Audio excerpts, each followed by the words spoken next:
भगवान विष्णु जी और माता लक्ष्मी जी। एक बार भगवान विष्णु जी शेषनाग पर बैठे बैठे बोर हो गए और उन्होंने धरती पर घूमने का विचार मन में किया। वैसे भी कई साल बीत गए थे धरती पर आए और वह अपनी यात्रा की तैयारी में लग गए। स्वामी को तैयार होता देखकर लक्ष्मी माँ ने पूछा, आज सुबह सुबह कहाँ जाने की तैयारी हो रही है? विष्णु जी ने कहा, हे लक्ष्मी, मैं धरती लोक पर घूमने जा रहा हूँ। तो कुछ सोचकर लक्ष्मी माँ ने कहा, हे देव, क्या मैं भी आपके साथ चल सकती हूँ? भगवान विष्णु ने 2 पल सोचा, फिर कहा, एक शर्त पर। तुम मेरे साथ चल सकती हो, तुम धरती पर पहुंचकर उत्तर दिशा की ओर बिल्कुल मत देखना। इसके साथ ही माता लक्ष्मी ने हाँ कह के अपनी मनवा ली। और सुबह सुबह माँ लक्ष्मी और भगवान विष्णु धरती पर पहुंच गए। अभी सूर्य देवता निकल रहे थे। रात बरसात होकर हटी थी। चारों ओर हरियाली ही हरियाली थी। उस समय चारों ओर बहुत शांति थी और धरती बहुत ही सुंदर दिख रही थी। और माँ लक्ष्मी मंत्र मुग्ध होकर धरती को देख रही थी और भूल गई कि पति को क्या वचन देकर आई है। और चारों ओर देखती हुई कब उत्तर दिशा की ओर देखने लगी पता ही नहीं चला। उत्तर दिशा में माँ लक्ष्मी को एक बहुत ही सुंदर बगीचा नजर आया और उस तरफ से भीनी भीनी खुशबू आ रही थी और बहुत ही सुंदर सुंदर फूल खिले थे। यह एक फूलों का खेत था और माँ लक्ष्मी बिना सोचे समझे उस खेत में गई और एक सुंदर सा फूल तोड़ लाई। लेकिन यह क्या, जब माँ लक्ष्मी भगवान विष्णु के पास वापस आई तो भगवान विष्णु की आंखों में आंसू थे। और भगवान विष्णु ने माँ लक्ष्मी को कहा कि कभी भी किसी से बिना पूछे उसका कुछ भी नहीं लेना चाहिए और साथ ही अपना वचन भी याद दिलाया।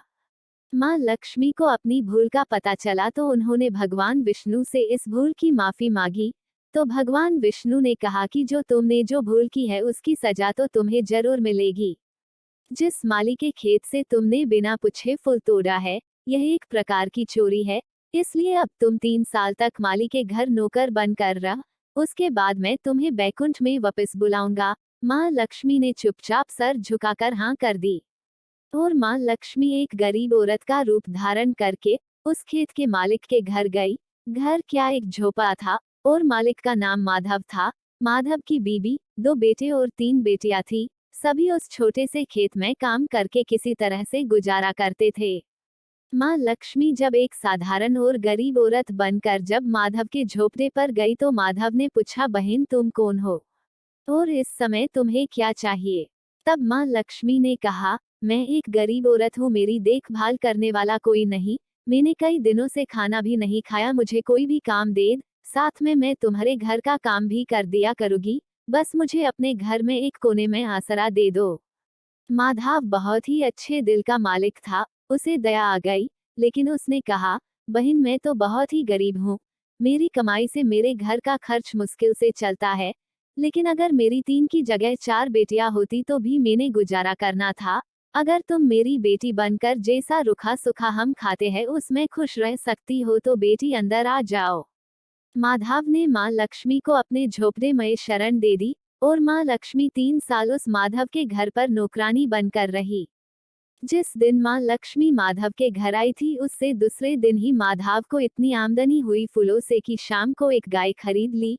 फिर धीरे धीरे माधव ने काफी जमीन खरीद ली और सब ने अच्छे अच्छे कपड़े भी बनवा लिए और फिर एक बड़ा पक्का घर भी बनवा लिया। बेटियों और बीबी ने गहने भी बनवा लिए और अब मकान भी बहुत बड़ा बनवा लिया था। माधव हमेशा सोचता था कि मुझे यह सब इस महिला के आने के बाद मिला है। इस बेटी के रूप में मेरी किस्मत आ गई है मेरी। और अब 2-5 साल बीत गए थे, लेकिन माँ लक्ष्मी अब भी घर में और खेत में काम करती थी।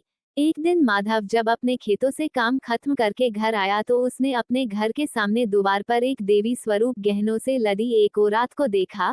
ध्यान से देखकर पहचान गया, अरे यह तो मेरी मुंह बोली चौथी बेटी यानी वही औरत है। और पहचान गया कि यह तो माँ लक्ष्मी है।